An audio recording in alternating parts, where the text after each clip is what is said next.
Ya, shalom saudara-saudara. Hari ini kita akan belajar dari Injil Matius dan kita akan melakukan eksposisi dari pasal pertama sampai dengan pasalnya yang terakhir ya, sehingga kita semua betul-betul memahami apa yang sebenarnya menjadi firman Tuhan bagi kita hari ini melalui Injil Matius ini. Nah, saudara-saudara, yang pertama kita akan bicara tentang kelahiran Yesus ya, tentang kelahiran Yesus. Kita semua yang percaya kepadanya tahu betul bahwa Kristus itu pribadi yang tidak tiba-tiba datang ke dunia, tapi kedatangannya sudah dinubuatkan, sudah diramalkan dalam kitab suci yang sebelumnya bahwa dia akan datang ke dunia ini untuk menyelamatkan umatnya, saudara-saudara. Nah, bicara soal umatnya ini bukan hanya bicara umat Yahudi gitu ya, bukan hanya bicara soal umat Kristen, tapi yang dimaksud dengan umatnya adalah semua orang yang akan mengikut dia dari segala zaman, saudara-saudara. Sebabnya kita walaupun hidup pada zaman ini, walaupun kita bukan orang Yahudi, walaupun hari ini mungkin kita bukan orang Kristen, tapi sesungguhnya Yesus Kristus datang juga bagi kita, saudara-saudara. Sebab dia datang untuk menyelamatkan kita, dia datang untuk membawa kita menikmati hubungan yang akrab dengan dirinya, dengan Sang Pencipta alam semesta ini, supaya kita manusia tidak kehilangan arah, supaya kita semua memiliki kepastian bahwa hidup di dunia kita disertai olehnya, dan setelah di dunia ini kita akan bersama dengan dia sampai selama-lamanya dalam kebahagiaan abadi. Nah, ini adalah beberapa poin tentang kelahiran Yesus. Yang pertama, dia lahir dari seorang anak darah ya. Kelahiran Yesus itu dinubuatkan jauh sebelumnya bahwa seorang perempuan akan mengandung, bukan karena dia kawin, bukan karena dia menikah, bukan karena perbuatan manusia, tetapi karena karya Allah dinyatakan kepada dunia ini melalui anak darah itu, saudara-saudara. Nah, seperti yang kita ketahui, tidak ada manusia lahir ke dunia, apalagi pada zaman itu, tanpa yang namanya hubungan suami istri. Tapi Yesus Kristus berbeda. Sebab dia harus datang ke dunia sebagai pribadi yang tanpa dosa. Semua orang yang lahir ke dunia melalui hubungan suami istri dari darah laki-laki, maka dia mewarisi dosa Adam, saudara-saudara. Dosa manusia yang mula-mula, yang membuat manusia itu terlepas dari keakraban, dari kehidupan yang bersatu dengan Tuhan Allah Sang Pencipta. Namun kita bersyukur kasih Allah itu besar sekali. Kasihnya kepada dunia sangat besar, sehingga kita hari ini diberikan Yesus Kristus. Dia datang ke dunia melalui anak darah Maria. Dia datang ke dunia tanpa melalui perkawinan, saudara-saudara. Dan secara ilmu pengetahuan sudah dibuktikan bahwa bayi itu tidak mewarisi darah ibunya. Seorang bayi yang ada di kandungan seorang wanita itu memang makan melalui ibunya, ya, melalui plasenta dan lain sebagainya, tetapi darahnya sama sekali tidak. Sebabnya Yesus Kristus tidak mewarisi darah manusia yang berdosa, tidak mewarisi darah manusia yang sudah jatuh, yang tercemar, saudara-saudara. Tapi darahnya suci, darahnya adalah darah yang berasal dari atas, dari surga, bukan dari dunia ini, saudara-saudara. Ini merupakan mujizat yang luar biasa. Tidak akan pernah ada mujizat semacam ini lagi. Hanya sekali untuk selama-lamanya. Seorang darah mengandung memiliki anak bukan dari hubungan suami istri. Sebab sang juru selamat hanya ada satu, saudara-saudara. Tuhan datang ke dunia sebagai manusia tidak berkali-kali, tapi hanya satu kali untuk selama-lamanya. Sebab kedatangannya efektif, kedatangannya tidak gagal.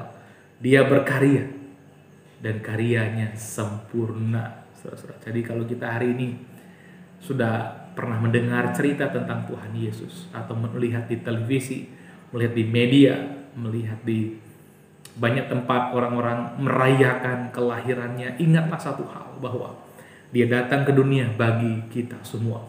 Barangkali di antara kita tidak semua orang Kristen yang menonton tayangan ini, tapi satu hal yang mesti kita tahu, bahwa Yesus Kristus datang bukan untuk orang Kristen saja. Yesus Kristus datang bukan untuk orang Yahudi saja, tapi untuk semua orang yang menyadari bahwa dia perlu disucikan, dia perlu disempurnakan, dia perlu diselamatkan, dia perlu anugerah pengampunan dosa. Berarti kita perlu Yesus Kristus.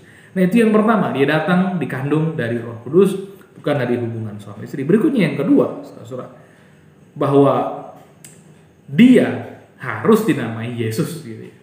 Nah, barangkali kita sering mendengar Yesus itu Tuhannya orang Kristen, atau Yesus itu adalah nama Tuhan kita karena kita orang Kristen. Apa sih arti nama Yesus, saudara? Nah, nama Yesus sendiri sebenarnya adaptasi dari kata Yehoshua. Ya. Dalam bahasa Ibrani, Yesus berasal dari kata Yehoshua, yakni dari dua kata Yahweh dan Yahsya yang berarti Tuhan menyelamatkan. Tuhan menyelamatkan. So memang dia hadir untuk menyelamatkan umat manusia. Manusia memang makhluk yang cerdas. Pertama kali Tuhan menciptakan manusia sudah cerdas. Tuhan tidak menciptakan manusia itu seperti kata orang-orang, seperti kata dunia ini. Tuhan menciptakan makhluk primitif, kemudian manusia purba, kemudian jadi manusia sekarang seperti saat ini. Sebenarnya tidak demikian. Ketika Alkitab menciptakan manusia, Adam manusia pertama, dia makhluk yang cerdas. Bahkan Tuhan memberikan dia mandat, memberi nama semua makhluk yang ada di muka bumi ini. Saudara-saudara. Kalau saudara punya peliharaan, misalnya kucing gitu, saudara beri nama. Atau punya peliharaan anjing misalnya, kita beri nama, saudara-saudara. Mengapa kita beri nama? Mengapa bukan mereka yang beri nama kita? Karena kita lebih tinggi dari mereka, betul? Karena manusia lebih tinggi dari makhluk-makhluk lainnya di muka bumi ini, maka manusia diberikan mandat oleh Tuhan sendiri untuk memberi nama segala makhluk yang lain. Dan seperti nama yang diberikan oleh manusia, demikianlah makhluk itu dipanggil, saudara-saudara, atau disebut. Nah, Tuhan Yesus Kristus datang ke dunia ini untuk membawa keselamatan, saudara-saudara. Sebab manusia yang diciptakan cerdas itu, manusia yang diciptakan dengan rupa gambar sang pencipta itu, telah jatuh ke dalam dosa. Sekalipun mereka sangat maju dan terus berkembang, membangun peradaban, membangun kebudayaan, membangun tindakan keagamaan, saudara-saudara. Tapi jauh dalam diri manusia sadar betul sebenarnya bahwa mereka makhluk yang cemar. Mereka makhluk yang gagal. Kalau mereka hendak meraih kesempurnaan. Saya pun merasakan juga demikian. Sehebat apapun kita berusaha dalam pikiran kita tidak berbuat salah. Dalam perkataan kita tidak berbuat salah. Dalam tindakan kita tidak berbuat salah. Tetap aja ada salahnya. Mengapa demikian? Karena kita semua telah jatuh ke dalam dosa. Ketika manusia menemukan hukum-hukum Allah atau menerima hukum-hukum Tuhan yang begitu sempurna, semuanya itu sebenarnya untuk menyingkapkan betapa kita makhluk yang lemah, betapa kita makhluk yang tidak mampu menggapai standar ilahi. Nah, dalam kondisi semacam ini, saudara-saudara, kemana manusia pergi? Kemana manusia berlari mencari pertolongan? Tidak ada tempat yang lain kecuali kepada Sang Juru Selamat, yakni Yesus Kristus yang datang ke dunia untuk menyelamatkan umatnya. Ingat, umatnya Tuhan Yesus bukan hanya orang Kristen. Umatnya Tuhan Yesus bukan hanya orang Yahudi. Tapi semua orang yang menyadari hal ini. Menyadari mereka butuh juru selamat. Dosa saya banyak. Sudah berusaha saya hapus, tidak habis-habis juga. Sudah berusaha saya kerjakan banyak kebaikan, tidak selesai-selesai juga. Saudara-saudara, jikalau kita di kondisi semacam itu, ingatlah hal ini. Kita butuh juru selamat. Kita butuh Tuhan Yesus. Ya. Butuh Tuhan Yesus adalah suatu hal yang sangat indah. Sebuah kesadaran yang penting supaya kita mendapat kepastian keselamatan. Sebab jikalau kita tidak menyadari kebutuhan kita akan Tuhan Yesus, saudara-saudara, kita masih menjadi orang yang barangkali tidak mau mengakui itu, malu-malu mengakui kita bukan makhluk yang sempurna. Saya sendiri tidak malu mengakui, saya perlu Tuhan Yesus. Sebab saya bukan makhluk yang sempurna. Saya butuh kesempurnaan yang berasal daripadanya, saudara-saudara. Itu sebabnya Yesus Kristus harus lahir bukan dari benih laki-laki. Dia lahir dari mujizat, dari roh Tuhan, dari roh Allah sendiri yang datang ke dunia, menaungi Maria, melahirkan bayi yang tanpa dosa, tanpa mewarisi dosa orang tuanya, yakni bayi yang suci. Dia adalah Yesus Kristus, Tuhan yang datang ke dunia menjadi manusia. Sebab tidak ada yang bisa menolong kita. Dan tidak ada juru selamat selain daripada Tuhan sendiri. Jikalau kita bergantung kepada juru selamat yang bukan Tuhan, kita sedang menyembah apa yang bukan Tuhan. Menyembah berhala, bahasa yang paling kasar barangkali. Tetapi kalau Tuhan sendiri jadi manusia, nah itulah satu-satunya jalan supaya kita beroleh keselamatan yang pasti. Bagaimana kalau kita tidak menempuh jalannya Tuhan Yesus? Kita menempuh jalan kita sendiri. Kalau kita menempuh jalan kita sendiri, Tuhan pun juga tidak memaksa. Pertanyaan saya, apakah kita mampu menyelamatkan diri kita sendiri? Apakah kita mampu untuk membersihkan segala dosa-dosa kita? Apakah kita mampu menggapai kesempurnaan? Kalau kita merasa mampu, ya silahkan. Tapi kalau kita sadar saya tidak mampu, ikut Tuhan Yesus. Ikut Tuhan Yesus. Pada waktu itu, Yusuf yang sudah bertunangan dengan Maria merasa kaget. Kenapa Maria sudah hamil? Maria gadis baik-baik. Maria juga belum pernah bersetubuh dengan Yusuf. Tapi Yusuf sebagai laki-laki, rasionalnya jalan. Ini pasti sesuatu terjadi dengan Maria. Tapi saya cinta dia. Tapi sesuatu terjadi, tapi saya cinta dia. Bagaimana ini? Saya akan tinggalkan dia diam-diam. Ya, walaupun dia barangkali mengerjakan sesuatu hal yang salah. Tapi saya lebih suka meninggalkan dia sendiri, saya akan pergi diam-diam. Yusuf tidak tahu kalau Maria mengandung bukan karena perbuatan manusia, tapi karya Tuhan Allah sendiri.